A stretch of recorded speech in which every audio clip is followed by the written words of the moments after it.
बिस्मिल्लाहिर्रहमानिर्रहीम, अस्सलाम वालेकुम। Live with doctor Shahid Masood के साथ मैं हूं सुमेरा सलीम।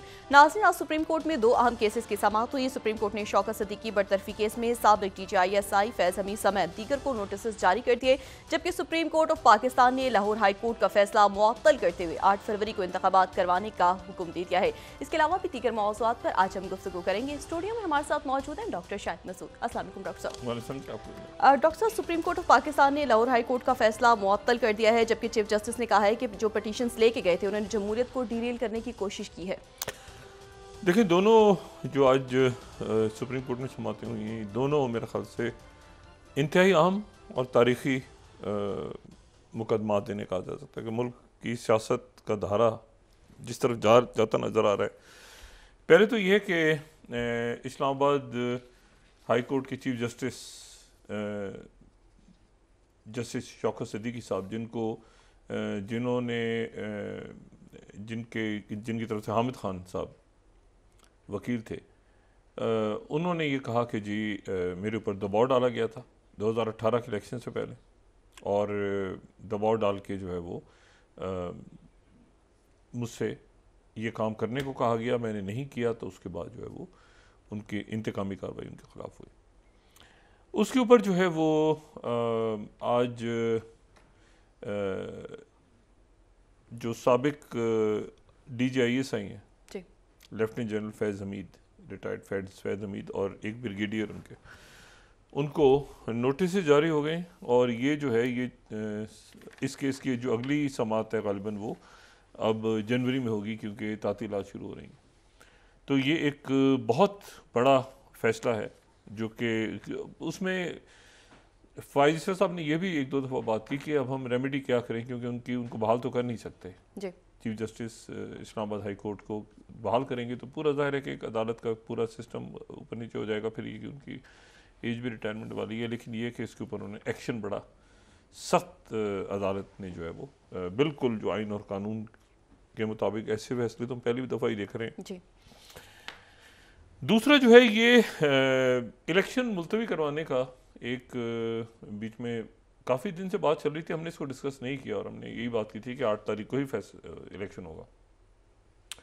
अब उसमें जो है वो सुप्रीम कोर्ट जो फ़ाइज़ साहब हैं और ये तारिक मसूद साहब और बाकी जो जज साहब हैं, इन्होंने ये फैसले में कहा था कि पत्थर की लकीर है 8 तारीख को। और उसकी वजह क्या थी?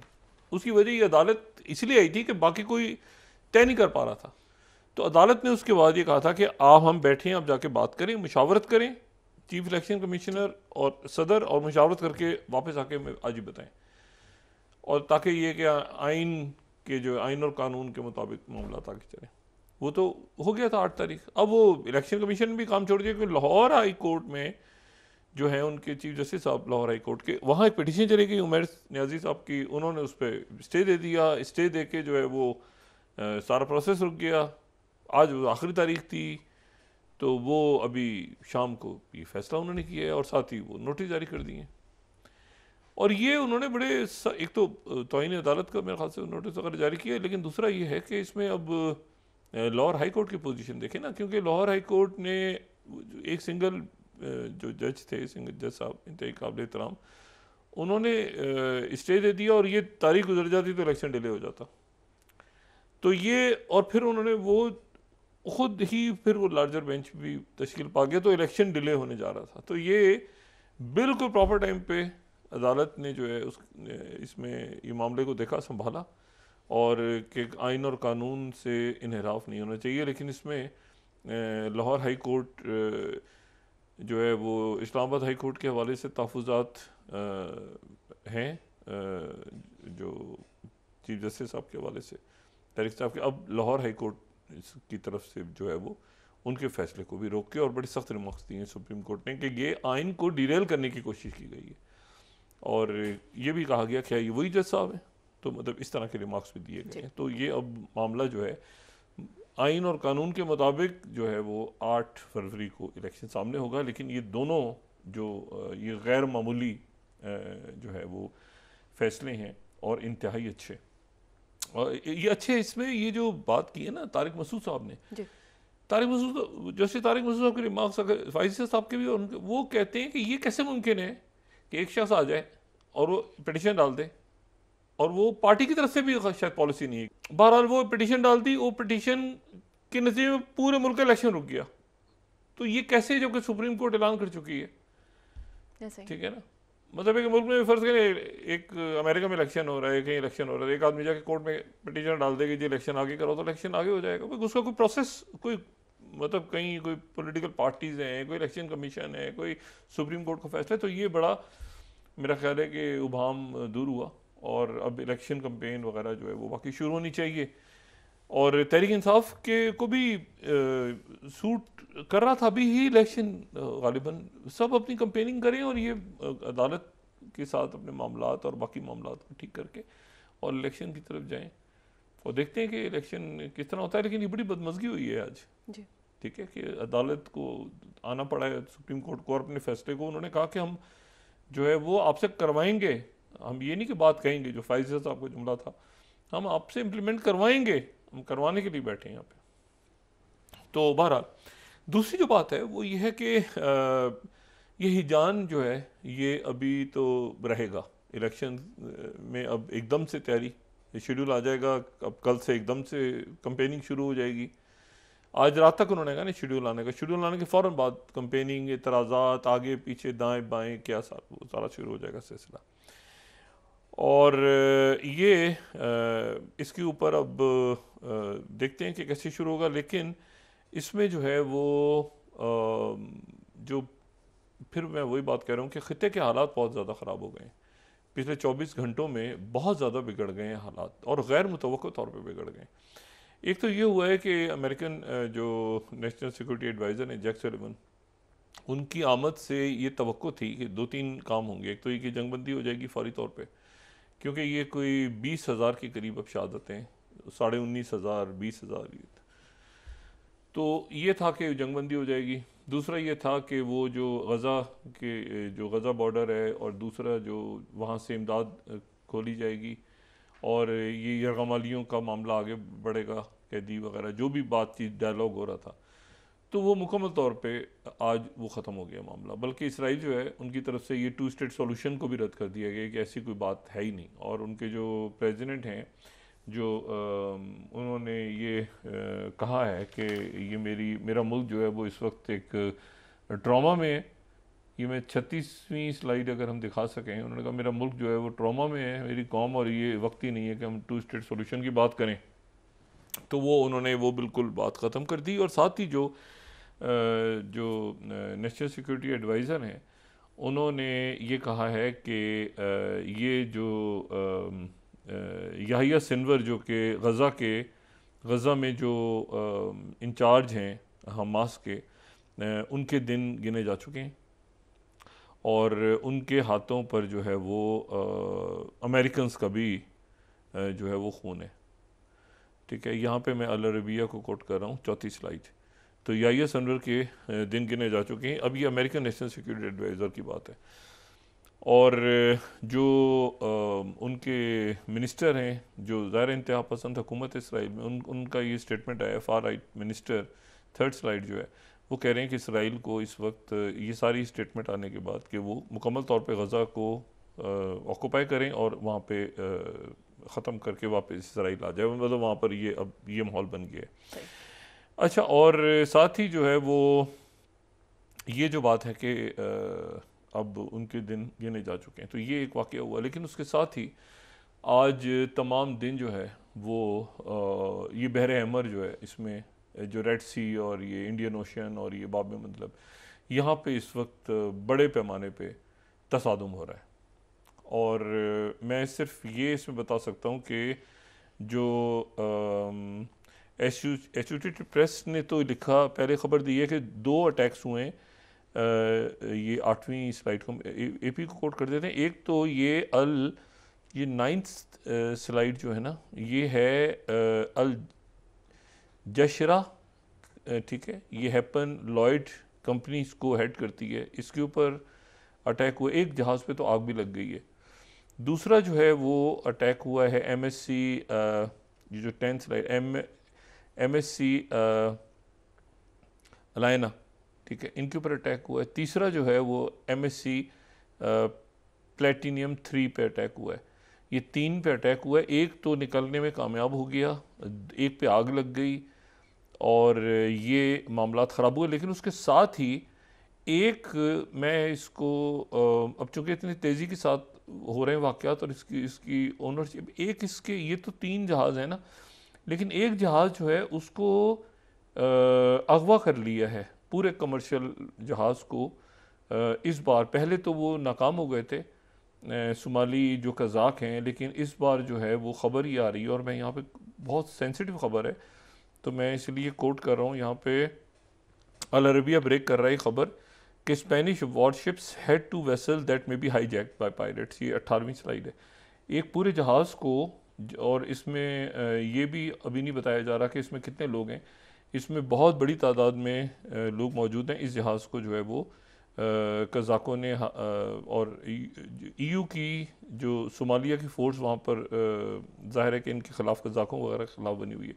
राइटर्स भी ये बात कह रहे हैं कि Spanish warship headed to vessel that may be hijacked by pirates, 19 slide. और ये जो है ये एक्सप्रेस भी UK का जो है ज़ाहिर कोट कर रहा है कमर्शियल शिप, ये कमर्शियल जहाज़ जो है वॉरशिप्स उसको बचाने की कोशिश की है। डेली मेल भी कह रहा है कि commercial warship hijack by pirates and heading to Somalia. अच्छा, क्रू जो है वो कंट्रोल में नहीं है और स्पेनिश वॉरशिप्स उसको इंटरसेप्ट करने की कोशिश कर रहे हैं, लेकिन ये जहाज़ जो है इसको वो ले गए हैं सोमालिया। तो 3 जहाज़ों पर अटैक्स हो रहे हैं और साथ ही जो है वो ये मामलात ख़राबी की तरफ चले गए हैं। अच्छा, ये यानी इसका मतलब ये हुआ है कि अब उन्होंने जो जैक सुलिवन है उन्होंने सऊदी अरेबिया का भी दौरा किया, उसकी कल हम बात कर चुके हैं। फिर वो इसराइल गए, वहाँ पर वो टोटल डेडलॉक है। अब वो उन्होंने बल्कि यानी ना कोई जंगबंदी की बात हो रही है, अब ना कोई यरगमालियों को छुड़ाने की और कैदियों वो बात हो रही है, ना कोई डायलॉग हो रहा है, बल्कि 2 स्टेट सोल्यूशन अमली तौर पे ख़त्म हो गया और ये जंग ख़राब होने जा रही है। महमूद अब्बास से उनकी मुलाकात हुई है, लेकिन महमूद अब्बास से भी मुलाकात अच्छी नहीं गई और वो ज़ाहिर है कि आज वो चले जाएंगे। और उसके बाद जो है साथ ही थोड़ी देर पहले ये ख़बरें आ रही हैं कि जो जनूबी लेबनान है वहाँ पर इसराइल के जो जहाज़ हैं जंगी तैयारे, उन्होंने पम्फलेट्स फेंके हैं कि ये बिल्कुल वैसी पम्फलेट्स फेंक रही है इसराइल की जो फ़ौज है लेबनान में। मैं लेबनान की बात कर रहा हूँ, अब मैं गज़ा की बात नहीं कर रहा। और ये जनीन के कैंप के ऊपर तो 2-3 दिन से तो महमूद अब्बास की अथॉरिटी में ख़त्म हो चुकी है, क्योंकि मगरबी किनारे पे अटैक्स होते रहे और यहाँ बहुत बड़ी तादाद में शहादतें हो गई हैं। और इसमें जो है वो लेबनान में उन्होंने पम्फलेट्स गिराए हैं बहुत बड़ी तादाद में और उन्होंने कहा है कि यहाँ पर जनूबी लेबनान से तमाम लोग निकल जाएँ, यहाँ पर किसी भी वक्त हम हमला करने जा रहे हैं उन तमाम लोगों पे जो हिजबुल्लाह से ताल्लुक़ रखते हैं या यहाँ पर मौजूद हैं हिजबुल्लाह के। हिजबुल्लाह मुकम्मल तौर पे तैयार है इस जंग के अंदर आने के लिए, लेकिन अगर हिजबुल्लाह जंग में आ जाती है तो ये मामला बहुत ज़्यादा ख़राब हो जाएंगे। और मैं यहाँ पे ये मैं सिर्फ ये मैं इस पे मैं कोट कर रहा हूँ फिर दोबारा अरबिया की ब्रेकिंग न्यूज़ के जो 35th स्लाइड है कि Israel drops flyers on south Lebanon warning people against helping Hezbollah. अच्छा, और ये वाइट फॉस्फोरस के बॉम्ब्स की बात वहाँ पर भी हुई थी, यहाँ पर भी हुई थी। तो ये अब मामला जो हैं ये ख़राबी की तरफ चले गए हैं, बहुत ज़्यादा ख़राबी की तरफ। और हुतीज़ जो हैं, हुतीज़ यहाँ पे एक्टिव हैं। यहाँ पे कई जहाज़, अगर मुझे ये पता नहीं जहाज़ अब इसकी क्या कंफर्मेशन आती है, ये जो राइटर्स ब्रेक कर रहा है भी खबर कि जहाज़ अगवा हो गया है पूरा स्पेनिश, तो ये मामला जो हैं ये बहुत ज़्यादा ख़राबी की तरफ चले गए हैं। दूसरा जो है वो ये है कि ये इसमें अच्छा अब इसमें आज सुबह जो है वो ईरान की तरफ से ऐलान हुआ कि कोई 32 से 33 ममालिक को उन्होंने वो वीज़े के बगैर ईरान आ सकते हैं, जिसमें सऊदी अरेबिया, UAE और बाकी कई ममालिक हैं उसमें। और इस पूरी सूरत हाल में ये सूरत हाल जो कि बिगाड़ से बिगाड़ यानी अब कोई जंग बंदी नहीं है, कोई ट्रैक 2 नहीं है, कोई डिप्लोमेसी नहीं है, इसमें कोई अक़वाम मुत्तहिदा नहीं है, इसमें कोई किसी किस्म का, इसमें अब एक जंग जो कि कई महीनों तक जारी रहेगी और इसमें जो है वो कई महीनों तक जारी रहेगी। और ये बात जो है ये बात अब ये कहाँ पे इसकी डेट क्या है, ये वाशिंगटन पोस्ट को मैं कोट कर रहा हूँ 5th स्लाइड को। सुलिवन सेज के war will continue months, war will take months, ये 5th स्लाइड, ठीक है, और वो जो इसराइल के लोग हैं उनको 3 और होस्टेजेस की बॉडीज़ मिली हैं। तो ये मामला जो हैं ये ख़राबी की तरफ चले गए हैं बहुत ज़्यादा। अच्छा, और ये अब इसमें जो है ये तो सारा मामला हुआ। अच्छा, वो कल हमने मार्क जो कंपनी है उसको जिक्र किया, तो राइटर्स ने तरदीद की है उनकी कंपनी ने कि हमारा जो जहाज़ है वो हिट नहीं हुआ, उसमें सही। मिसाइल नहीं गिरे। कल ये खबर थी कि वो उस पर आग लगी और ये सारा, तो उन्होंने बहरहाल ये कहा है कि हमारी कंपनी का उनकी तरफ से तरदीद आई है। तो एक तो मामला ये हो गया है बहुत ज़्यादा ख़राब। तो और मशरिक़ वस्ता के अंदर इस वक्त ये हालात हैं कि मतलब ये तमाम डिप्लोमेसी ख़त्म हो गई है, तमाम इसमें आप समझें कि जो बिल्कुल ये तसव्वुर हो रहा था कि ये जो विज़िट होगा इस पर जंगबंदी हो जाएगी और ये इमदाद शुरू होगी और डायलॉग की तरफ जाएंगे, 2 स्टेट सोल्यूशन, या जो भी अक़वाम मुत्तहिदा में बात हो रही है सारी। लेकिन अब ये जंग मज़ीद बढ़ गई है और उसमें ना इमदाद जाएगी, अब ना कुछ होगा, कई महीने लगेंगे, वो बात भी हो गई। और साथ ही है कि लेबनान को, इसराइल को एक बिल्कुल फ्री हैंड मिला है और इसराइल जो है वो महमूद अब्बास भी अब बस की बात नहीं है और ना किसी और के बस की बात है कि अब एक इस जंग को रोके। इसकी जो डिप्लोमेसी है वो इसमें अब कोई रास्ता निकला है तो निकला है, लेकिन अगर हिजबुल्लाह को इन्वॉल्व किया तो मामला बहुत ख़राब हो जाएंगे। ऐनुल असद के ऊपर बहुत ज़्यादा अटैक्स हुए हैं दोबारा आज जो इराक़ के अंदर, और ऐनुल असद को जो बेस है उसको निशाना बनाया गया है। तो ये जंग जो है ये फैल रही है और इस जंग को ये किस जगह पे जाएगी, इसको हमास का एक ग्रुप पकड़ा गया है जो कि प्लान कर रहा था, उनके लोग गिरफ्तार हुए हैं जर्मनी में। तो ये मामला बिगाड़ की तरफ जा रहे हैं और ऐन उस वक्त जब ये सारा जो है ये मामला बिल्कुल ख़राबी की तरफ जा रहे थे, तो एक इंतहाई गैर मुतवक्के तौर पे एक स्टेटमेंट जारी हुई है। यानी इसमें आप देखें ना, एक ईरान की पोजीशन है, एक सऊदी अरेबिया की पोजीशन, एक अरब ममालिक की पोजीशन, सबकी पोजीशंस हैं मुख्तलिफ। तो वो पोजीशन जो है वो एक स्टेटमेंट ख़ास वक्त पे, इस मरले पे जब मुकम्मल डिप्लोमेसी ख़राब हो चुकी है, ख़त्म हो चुकी है, तो वो स्टेटमेंट जो है वो 33rd और 34th स्लाइड को मैं कोट कर रहा हूँ, और ये अभी स्टेटमेंट जारी हुई है कुछ देर पहले। Saudi Arabia and Iran committed to Beijing agreement, ये स्टेटमेंट दी गई है। ठीक है, ये स्टेटमेंट है, ये स्टेटमेंट चाइना ने रिमाइंड करवाया कि सऊदी अरेबिया और ईरान जो हैं वो बीजिंग में जो एग्रीमेंट हुआ था उसके पाबंद हैं सारे मुल्क, ये ज़हन में रखें। और बीजिंग में एग्रीमेंट ये हुआ था कि आपस के अंदर इनके तमाम मामलात बशमूल। अच्छा, अरब न्यूज़ यही बात कह रहा है, 34th slide, Saudi Arabia and Iran committed to Beijing broker deal, ये जहन में रखें। ठीक है, और ये जो है चूँकि इनके मतलब ये बिल्कुल उनकी तरफ से ये बात आई है और इसकी टाइमिंग्स बड़ी इंपॉर्टेंट हैं कि ये जो डील है ये जहन में रखें कि इस वक्त जो भी फैसला करें किसी भी हवाले से ये जहन में रखें कि सऊदी अरेबिया ईरान के दरमियान एक डील करवाई है चाइना ने, और चाइना बीजिंग ने वो याद करवाया है, और इसको ये सारा उनका मीडिया जो है सब बता रहा है कि एक टाइम होता है ना, वक्त।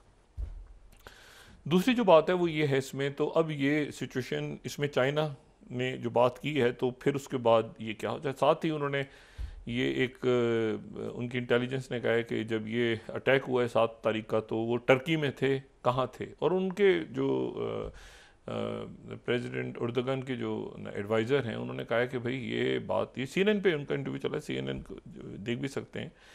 तो उन्होंने कहा है कि भाई ये जो है ये हमारे पास, तो ये 16वीं स्लाइड में CNN को कोट कर रहा हूँ कि उन्होंने उनसे पूछा कि हमास के लीडर क्या टर्की में थे, तो उन्होंने कहा वो टर्की में आते रहते हैं।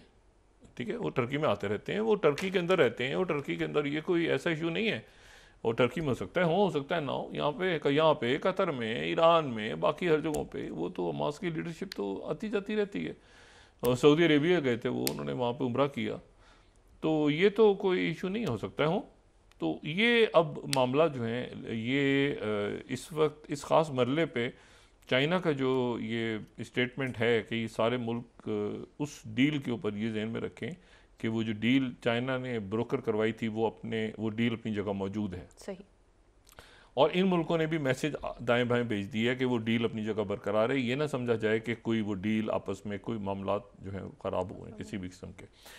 लेकिन यह है कि अमेरिका ने मेरी अपनी तवक्को ये थी कि जैक सलिवन जो है ये जंगबंदी करवा के जाएंगे यहाँ से, लेकिन वो जंगबंदी करवा के नहीं गए, बल्कि वो जो है ये जंग अब ये ओपन एंडेड, डिप्लोमेसी भी नहीं है और कुछ भी नहीं है, और वो ये आगे मामला ये उलझ गया है। ये मशरिक़ वस्ता कहाँ जाता है और किस तरफ जाता है, ये बस मैं इस पर कमेंट्स नहीं करना चाह रहा, क्योंकि ये जहाज़ अगर सोमालिया ले गए हैं और ये अगर यहाँ पे हूतीज़ एक्टिव हो रहे हैं और हिजबुल्लाह को ड्रैग करते हैं, तो फिर उसके बाद ये कहाँ जाता है मामला, ये मैं नहीं जानता। और ये याहिया सिनवर जो हैं ये गज़ा में मौजूद हैं और ये अमेरिकन्स भी अब उसमें वहाँ पे मौजूद हैं। ज़ाहिर है एक अजीब सी सूरत हाल बनी हुई है कि वो उनको वो ना इसराइल के काबू में आ रहे हैं ना इनके काबू में आ रहे हैं। तो हिजबुल्लाह के साथ इस वक्त एक फ्रंट खुल गया और हुतीज़ के साथ खुल गया और यहाँ इराक़ में मसले ख़राब हो रहे हैं। तो ये सिचुएशन बड़ी एकदम से, वैसे बड़ ख़राब हो रहे थे लेकिन ये आज एकदम से, क्योंकि ये बस आखिरी, अब इसके बाद तो मेरा नहीं ख्याल कि कोई और शख्सियत दौरा करेगी मशरिक़ वस्ता का, और ना ही वो जो है वो, क्योंकि ईरान की तरफ से कल ये बात की गई थी कि ये मेरी टाइम यहाँ पे एक कश्ती भी जगह यहाँ पे नहीं आएगी जब तक हमारी मर्ज़ी नहीं होगी हमारे इस इलाके में। तो वो ज़ाहिर है कि एक मुल्क अगर बात कर रहा है तो दूसरे मुल्क की भी वही पोजीशन है, दूसरा बात कर रहा है तो तीसरे की भी वही पोजीशन है। तो ये इस वक्त जो है अल जज़ीरा के मज़ीद जो सहाफ़ी हैं उनको भी निशाना बनाया गया है। तो मामला जो हैं ये ख़राबी की तरफ जा रहे हैं, और ख़ास तौर पे चाइना का जो स्टेटमेंट इस वक्त आना है ये एक बहुत ज़्यादा मेरे ख्याल से बहुत इंपॉर्टेंट है। दूसरी बात जो है इसके साथ ही लिंक कर दें, अगर हम यूक्रेन की जंग भी ख़राब हो गई है, वो जंग भी बिगड़ इसलिए गई है, एक तो अमेरिका की तरफ से एड नहीं आई। यूरोपीय यूनियन ने कल एक इजलास किया और बड़ा अच्छा यूरोपीय यूनियन की तरफ से मैसेज आया जो प्रेसिडेंट ज़ेलेंस्की के लिए था, और बहुत अच्छा था कि यूरोपीय यूनियन जो है वो उनको अपने अंदर शामिल करने के लिए तैयार हो रही है।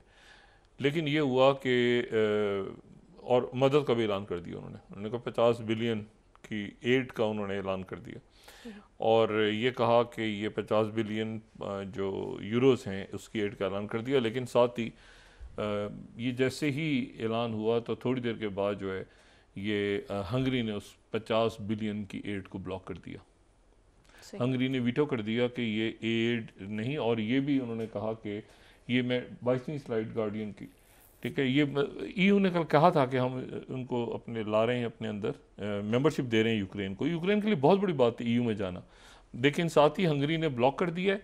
और उन्होंने ये दोबारा रॉयटर्स को थोड़ी देर पहले, जो उनके विक्टर ऑर्बन हैं, उन्होंने स्टेटमेंट दी है कि जो 23वीं स्लाइड है कि ना सिर्फ ये कि हमने एड ब्लॉक कर दी है बल्कि हम ईयू की मेंबरशिप को भी वीटो करने जा रहे हैं। ठीक है, ये ईयू के अंदर जो है वो यूरोप के अंदर ये एक बहुत बहुत अजीब सिचुएशन हो गई। और ब्लूमबर्ग ने इसको यही कहा है कि Ukraine veto to press for you, urban use Ukraine veto, इसको वीटो करके तो वो एड भी वीटो हो गई है। और फॉरेन पॉलिसी ने आज इस पर एक बड़ा लंबा लिखा है कि ज़ेलेंस्की 27वां, अगर किसी ने इसको डिटेल में पढ़ना हो, ज़ेलेंस्की मिसकैलकुलेट्स विद रिपब्लिकन्स। अच्छा, जो कल मैंने बात की थी ना कि उन्होंने प्रेस कॉन्फ्रेंस की है अपनी, जो सालाना मीडिया से इंटरेक्शन की है प्रेसिडेंट प्यूटिन ने उसमें डेली सभा खबर दे रहा है टर्की से कि उसमें उन्होंने कहा है कि प्यूटिन ने कि गॉड ब्लेस हिम, ठीक है, मतलब तैयब एर्दोगन जो हैं टर्की के प्रेसिडेंट, उनके लिए उन्होंने बड़े अच्छी दुआ दी है प्रेसिडेंट प्यूटिन ने। अच्छा, तो अब ये जो सिचुएशन है ये तो हो रही है ख़राब, मशरिक़ वस्ता की सूरत हाल, और मशरिक़ वस्ता की सूरत हाल के साथ ही ख़राब हो रहा है मामला ये यूक्रेन का मामला, क्योंकि यूक्रेन को एक तो अमेरिका ने एड नहीं दी, साथ ही जो है वो यूरोपीय यूनियन ने एड दी, क्योंकि ये जंग यूरोप ने यूक्रेन को, ज़ाहिर है कि कहीं तो मामला आगे बढ़ेगा, तो हंगरी ने ब्लॉक कर दिया। तो ये अब, और सर्दियाँ आ रही हैं और जाहिर है कि अब तवज्जो बड़ी मुश्किलों से, ज़ेलेंस्की का अमेरिका का विजिट तो ठीक नहीं रहा, लेकिन यूरोप को वो जैसे तैसे आखिरी उम्मीद ये थी कि यूरोपीय यूनियन उनको ये पैसे दे दे, वो भी हंगरी ने ब्लॉक कर दिया। तो ये जंगें दोनों, और ये जो जंग है ना, ये मशरिक़ वस्ता के मामला तो ख़राब हो रहे हैं। उसकी वजह ये है कि एक तो इसका जो इंसानी पहलू है ना, ये एक तो ये कि अगवा कर किया, किसने क्या किया, कैदी जो, लेकिन जो इसमें बच्चे और जो लोग जद में आए हैं ना, जिनकी तादाद बहुत ज़्यादा, अब मैंने कल भी बात की थी कि लाशें बच्चों की मैयतें पानी में तैर रही हैं इस वक्त, और सर्दी उनमें इतनी है कि अगर आप वो ख़त इस्तवा से देखें जो कल भी मैं बात कर रहा था, तो आपको बिल्कुल ऐसा नज़र आएगा जो ऊपर है ना, यानी पाकिस्तान के शुमाली इलाके जो हैं उनसे जो वहाँ का मौसम है, तो वो बिल्कुल गज़ा में उतनी सर्दी है, बहुत बर्फ़बारी शुरू हो गई है। तो अब वो वहाँ पे जो है वो कोई इमदाद भी नहीं जा रही, और वहाँ पर बिजली ख़त्म हो गई है, खाना पीना ख़त्म हो गया है, और वहाँ पे दवाइयाँ ख़त्म हो गई हैं, और ये सारा ये बंद, जो चारों तरफ से उनकी इमदाद वगैरह भी बंद कर दी गई है। और साथ ही कहा जा रहा है कि अब इसको गज़ा में जाके दोबारा ये जो बचे कुछ हैं इसको दोबारा कब्ज़ा करके सबको ख़त्म कर दो, एक दफ़ा सबको ख़त्म करो, और यहाँ पे जो है वो, लेकिन ये कि ये इतना आसान नहीं है, क्योंकि मैंने आपसे बताया ना कि ये इराक़ के अंदर जो है असद पे आज अटैक्स हो गए दोबारा, और ये हुतीज़ का मसला, और ये हुती जहाज़ अगर ले गए हैं। देखिए ये रॉयटर्स की जो खबर है ना, ये 19 स्लाइड को दोबारा देगी, ये जो 19 स्लाइड को दोबारा स्पेनिश वॉरशिप स्पेन का आया है बचाने के लिए उस जहाज़ को, may be hijack by pirates. अब ये अभी ये देखते हैं कि इसमें क्या डिटेल आती है थोड़ी देर में, कि वो जहाज़ के हाईजैक हो गया या नहीं हुआ, और अगर हाईजैक करके ले गए पायरेट्स तो फिर उनमें कौन से मुसाफिर हैं, कितने मुसाफिर हैं। आपको याद होगा इससे पहले कोशिश की थी तो वो बोट्स में आ गए थे, और यूएसएस मैसन ने आकर उनको बचाया था, फायर हुए थे, वो चले गए थे कश्तियों में बैठ के, लेकिन अब वो पूरे जहाज़ का मतलब है उस जहाज़ में मुझे नहीं पता कितना अमला है कितने, लेकिन मजीद होस्टेजेस उनके पास चले गए सोमालिया। ठीक है, तो ये सूरत हाल जो है ये ख़राब हो रही है। अच्छा, फिर तो ये अब मामला, तो उसके साथ ही जो है वो मैं वक्फा अगर ले लें तो वक्फे के बाद हम बात कर सकते हैं, ठीक है ना, वक्फे के बाद हम बात कर सकते हैं, लेकिन क्योंकि उसके साथ ही कुछ और चीज़ें ऐसी हैं जो कि समझ नहीं आ रही। ये जैसे मिसाल के तौर पर CNN ने आज वीडियो दिखाई, मैं वीडियो को शो नहीं करना चाह रहा, यहाँ पे बड़ी तकलीफ जो 17वीं स्लाइड है ये CNN अभी दे रहा है, वीडियोस आ रहा है कि इसराइली सोल्जर्स गज़ा में खाना जला रहे हैं, दुकानें तोड़ रहे हैं, प्राइवेट घरों को आग लगा रहे हैं, तोड़ रहे हैं, 17वीं स्लाइड है। तो ये इस वक्त इसको क्यों नहीं संभाला, और क्या इसको मिडल ईस्ट के अंदर इतनी एग्रेसिव पॉलिसी क्यों बाइडेन इंतज़ामिया ने इख्तियार की है, ये बात समझ से बाहर है। ये मामलात हल हो सकते थे मुज़ाकरात से, बहुत मुज़ाकरात के राउंड्स हुए हैं, इतने ज़्यादा। होमलैंड सिक्योरिटी ने भी, पहले स्टेट डिपार्टमेंट ने, फिर डिफेंस डिपार्टमेंट ने, होमलैंड सिक्योरिटी के अंदर भी लोगों ने ख़त लिख दिया है, कंसर्न्स का इजहार कर दिया है होमलैंड सिक्योरिटी के अंदर भी, कि ये गज़ा के ऊपर और यहाँ पे इंसानी मामलात हैं ये ख़राब हो रहे हैं।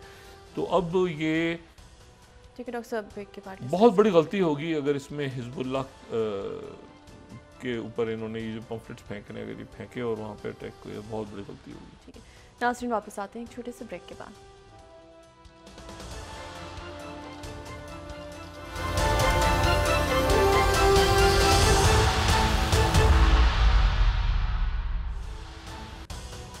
वेलकम बैक नाज़रीन।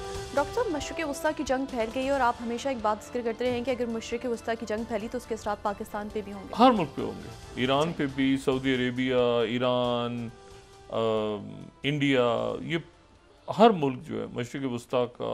आप देखें ना, यूक्रेन की जंग का असर पड़ा ना सारी दुनिया पे, तो सारी बांग्लादेश और यूरोप और सारे मुल्क, आप अफ्रीका, ये सब। लेकिन एक बात जो मुझे इसमें जो आज एक और जो बात है वो बड़ी मैं उसको डिस्कस करता हूँ, और मैं इसलिए करता हूँ क्योंकि मुझे ये रिलेशनशिप जो है ना, ये एक कंफ्यूजिंग रिलेशनशिप है, और ये पूरे मामले में ये आगे जाके इसने कोई शक्ल इख्तियार करनी है, और वो है जियो स्ट्रेटेजिक पार्टनरशिप इंडिया और अमेरिका के दरमियान। इंडिया और अमेरिका के दरमियान जियो स्ट्रेटेजिक पार्टनरशिप किस लेवल पे है और क्या है, और किस मौके पे वो क्यों सामने। देखें, इंडिया ने इस दफ़ा जो है वो खिलाफ वोट डाला, एब्सटेन भी नहीं किया, खिलाफ वोट डाला, यानी उन्होंने यानी जंग बंदी की हमायत की। ठीक है, जंग बंदी की हमायत की इसलिए कि वो मामला ज़रा ठंडा हो जाए। साथ ही वो आर्टिकल 370 वाला फैसला आया सुप्रीम कोर्ट, क्योंकि स्ट्रेटेजिक मामलात हैं तो इसलिए मैं डिस्कस कर रहा हूँ। उसके ऊपर पहले जो है वो पाकिस्तान की तरफ से ज़ाहिर है कि पाकिस्तान का मौक़िफ़ है, फिर OIC की स्टेटमेंट आई, OIC की स्टेटमेंट को रद्द कर दिया, और साथ ही वो क्रिस्टोफर उनके जो रहे हैं FBI के डायरेक्टर, वो इंडिया पहुँच गए।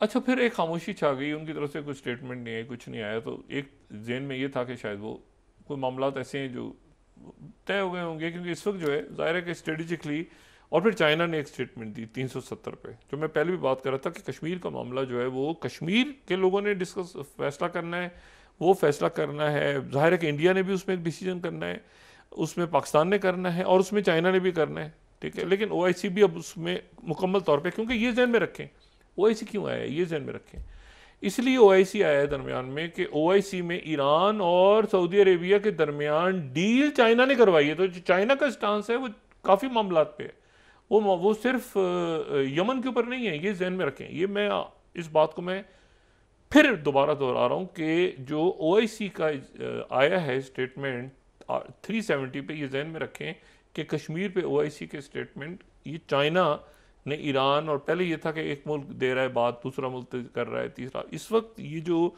सुलह हुई है मुल्कों के दरमियान, ये इसमें चाइना का बहुत इंपॉर्टेंट रोल है। तो OIC की, लेकिन फिर अमेरिका को इस वक्त तो मुकम्मल तौर पे, लेकिन वहाँ एक अजीब मामला हुआ है जो मैं नहीं असल में, उनकी जो फैमिली है, यानी वो ये जो निकल गुप्ता वो बंदा जिसको जेल से छुड़वा के बकौल अमेरिकन मीडिया के, वो उसको जेल से छुड़वा के उसको कहा गया कि तुम उसको मारो, पन्नू को उसको फ़ोन करो, उसने फ़ोन किया, चेक रिपब्लिक गया, वहाँ जाके वो अरेस्ट हो गया। अब यहाँ क्या होना चाहिए था, यहाँ ये होना चाहिए था कि अमेरिका उसको ठंडा हाथ कर देता कि अब ठीक है भाई, कोई मसला, मतलब मटी पाव वाले। अजीब मामला हुआ है आज। मामला ये हुआ है कि वो जो ये निकल गुप्ता है, जिसको चेक रिपब्लिक में पकड़ा हुआ है, चेक रिपब्लिक उन मुल्कों में से एक है जिसने इसराइल की फेवर में, यानी अमेरिका के साथ है बिल्कुल। चेक रिपब्लिक से उसको अमेरिका लेके जा रहे हैं अमेरिकन, क्योंकि वो वहां पर उसने साजिश की और ये था। अब आज एक अजीब मामला हुआ है, ये मैं कोट कर रहा हूँ मीडिया को, इंडियन मीडिया को, ताकि मैं इसको समझने की कोशिश करूं कि जो सुप्रीम कोर्ट है इंडिया की, वहां पर वो जो निकल गुप्ता की फैमिली गई है और उनकी फैमिली ने इंडिया की सुप्रीम कोर्ट से कहा है कि आप हुकूमत को, यानी भारतीय हुकूमत को ऑर्डर करें कि वो निकल गुप्ता को जो अमेरिका लेके जा रहे हैं उसको रुकवाएं। यानी भारतीय हुकूमत खुद नहीं, उसकी फैमिली जो है वो गई। यानी इसको, ये मैं NDTV की 30th स्लाइड, ठीक है, 30th और फिर उसके बाद 31st हिंदुस्तान टाइम्स।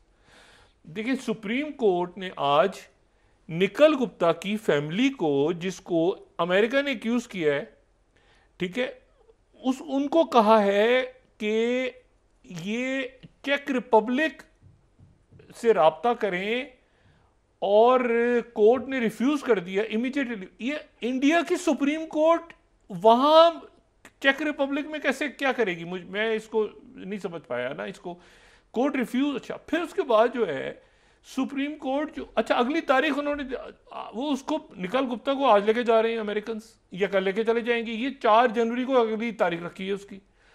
ये इंडिया की सुप्रीम कोर्ट जो है, इस खबर को भी अगर देखें ये हिंदुस्तान टाइम्स की, तो वो जो है निकल गुप्ता की फैमिली सुप्रीम कोर्ट में गई है। सुप्रीम कोर्ट कह रही है कि, अच्छा BBC इसको किस तरह कोर्ट कर रहा है, 32nd slide, India man accused of US plot appeals to court. वो बंदा कोर्ट से कह रहा है, इतनी कंफ्यूजिंग चीज है, कौन सी कोर्ट से कह रहा है, उनकी फैमिली इंडिया की सुप्रीम कोर्ट से कह रही है कि हमारे बंदे, हमारा जो रिश्तेदार है निकल गुप्ता, उसको आप इंडिया की हुकूमत से कहें कि वो चेक रिपब्लिक से उसको वहां भिजवाने से रोकें। तो ये सुप्रीम कोर्ट कह रही है इंडिया की गवर्नमेंट से कहने के लिए। इंडिया की गवर्नमेंट, ये तो वो बात है जो अमेरिकन के साथ करनी थी ना जी। इसमें सुप्रीम कोर्ट इंडिया की कहां से आके 4 तारीख को पिटीशन हेयर करेगी और फिर उसके बाद इंडिया के फॉरेन ऑफिस से कहेगी कि आप करें वो। ये इतना गुफअप है कि इसको जो है ये मुझे नहीं पता कि ये किस तरह का केस। देखिए, ये mister Gupta is in jail in Prague and asked the Indian Supreme Court to aid his release and help him get a fair trial। कहां पर फेयर ट्रायल? अमेरिका में। यानी ये क्या है?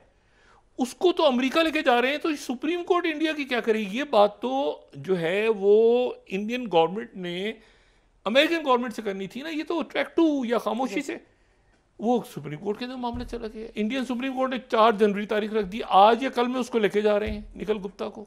वो प्राइम विटनेस है जो वहाँ जाके उसका ट्रायल शुरू होगा, उस पर फर्द जुर्म तो आयद हो गई है। तो ये एक बहुत ही मेरा ख्याल है कि ये पेचीदा सी एक रिलेशनशिप है, जिस पेचीदा सी रिलेशनशिप का जो है वो समझना बड़ा दुश्वार है। और मैंने ये बात पहले भी की थी और मैं दोबारा ये बात कर रहा हूँ कि इसको यानी ये कुछ बड़ी अजीब सी बात है। यानी सिंपली आप ये कहें उनसे कि यार ज़रा ऐसा है कि हम आपके स्ट्रेटेजिक पार्टनर, इसको तो रौले को ख़त्म करवाएं ना ज़रा, उसको चेक रिपब्लिक ये खामोशी से काम, ये पता भी ये खबर नहीं होती, ये खबर भी नहीं होती, ये तो खामोशी से बात हुई। उन्होंने चेक रिपब्लिक, बंदा किधर गया निखिल गुप्ता, दुनिया को नहीं पता, वो वापस आके कहीं छुप छुप। वो इंडियन सुप्रीम कोर्ट ऑर्डर करेगी 4 जनवरी को भारतीय हुकूमत को, भारतीय हुकूमत ने खुद कुछ नहीं किया, निखिल गुप्ता को अमेरिकन लेके जा रहे हैं उनके।